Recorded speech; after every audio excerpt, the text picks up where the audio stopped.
All right, good morning and welcome to our first service on Sunday morning. We have two services, the first of which is the Bible prophecy update that we do weekly. And then our second service is actually the sermon, which is a verse-by-verse study through the Word of God. We're currently in the book of Hebrews, and today we're in chapter 12. We left off last week in verse 17. We're going to pick it up in verse 18, and Lord willing, make it through to verse 24. And we're going to look at the dangers of legalism, specifically as it relates to the reasons that there's actually a temptation and even a seduction to go backwards into it. And this is what the writer of Hebrews is writing about in our text today, and that will be live streamed at 11:15 a.m. Hawaii time today. Also, for those of you that are watching by way of YouTube or Facebook, we want to encourage you to go directly to jdfarag.org. There you will find the uncensored and uninterrupted entirety of today's update. So with that, let's get right to it. I want to talk with you today about how it is and why it is that the handwriting is on the wall, which is actually a biblical idiom, specifically concerning that which is now seemingly imminent prophetically. Actually, it's kind of interesting. The secular world, as they've been known to do, has hijacked this from the Word of God. I know Arabs shouldn't use the word hijack, but for lack of a better one, if you prefer stolen, so many things that the world takes from the Word of God, and this is one of them, they completely took this idiom and define it as a sign that something catastrophic is imminent. So when you hear that expression, the handwriting's on the wall, ooh, you know what's coming. The origin of this is from the book of Daniel, and it's the account that we have recorded for us in Daniel chapter 5, when King Belshazzar has this great feast there in Babylon. And he ends up blaspheming God by using the vessels that they had taken from the temple in Jerusalem when they had taken the Jews captive into Babylon. So picture the scene with me here in Daniel 5. There they are. This is a huge feast. In fact, some of the archaeological digs there in ancient Babylon have uncovered these huge, enormous banquet halls that could facilitate literally thousands of people, and this was one of those places.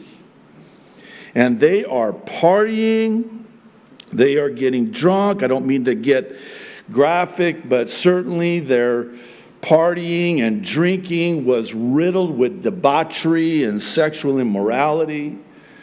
And we're told in the account that as they're drinking their wine, they're also praising their gods.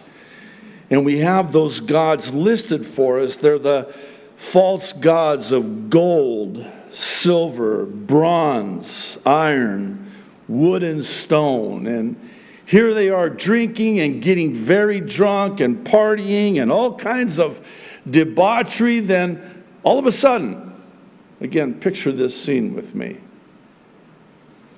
Out of nowhere, fingers of a hand appear. Boy, that'll kill a party right there, yeah? They all watch this now, of course, as you might imagine. And this hand begins writing on the wall opposite where the lampstand was so that it's well lit. And interesting, we're told this detail in the narrative that King Belshazzar became so fearful that his knees literally began to knock against each other. That's how much fear filled him. So, what does he do? Well, he calls for his astrologers and soothsayers and shows them this handwriting on the wall, but they're unable to understand it, let alone interpret it.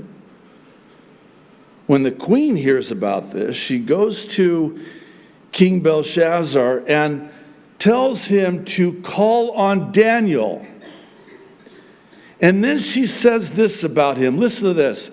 In whom is the Spirit of the Holy God? Oh, would to God that we would be numbered amongst those of whom it could be said, in them is the Spirit of the Holy God. There's a fascinating account in Acts chapter 14 where Peter and John are speaking boldly with authority, teaching the scriptures. And everybody there is just blown away. And they marveled and they're puzzled because these are just ordinary men. They're not learned in the scriptures, and yet listen to what they're saying. And then we're told in the text that then they realized that these men had been with Jesus. Oh, would to God that we would also be numbered amongst those of whom it would be said, these men, these people have been with Jesus.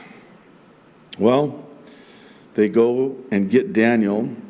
He's brought before the king, but he doesn't interpret it right away. He first, and rightfully so, tells the king that he's guilty of exalting himself, lifting himself up against the Lord of heaven in using these vessels from the temple of the Lord. And then he goes on to tell him that he has not glorified the God who, get this, and I love this, holds his very breath in his hand. Think about that. Here's this king that has exalted himself, and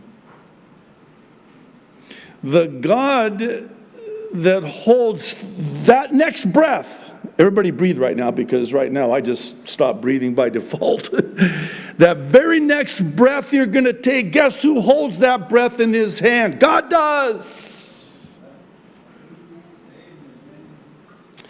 And this God that holds your next breath in your hand, King, you have not glorified him.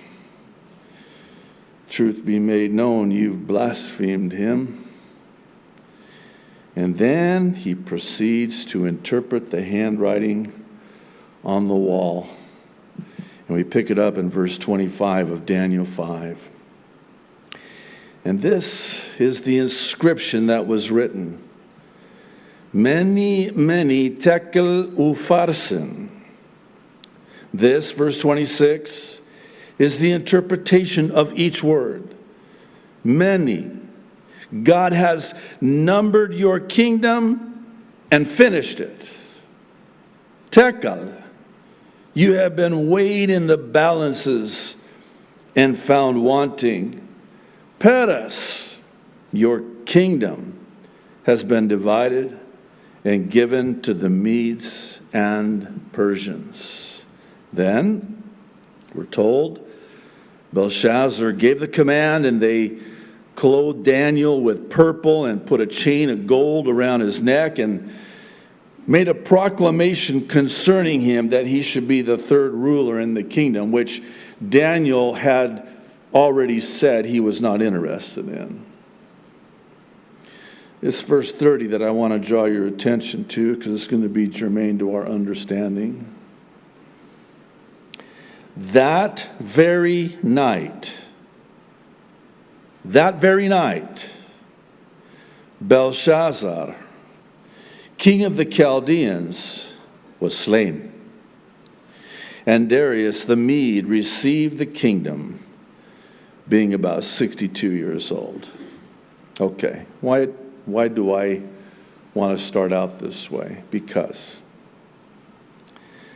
the parallels of this account are eerily similar to what's happening in the world today. I'll even take it a step further and say, in some ways, it's exactly what's happening today. Namely, that of God numbering this final evil kingdom of man and finishing it by virtue of how this world has been weighed in the balances and found wanting. And as such, the world is now divided like never before, I might add. And like with Belshazzar, who was slain that very night,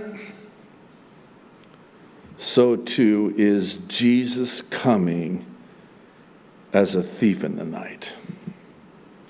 If you'll kindly allow me to, I want to, for the remainder of our time together today, expound on how it is that the handwriting is on the wall.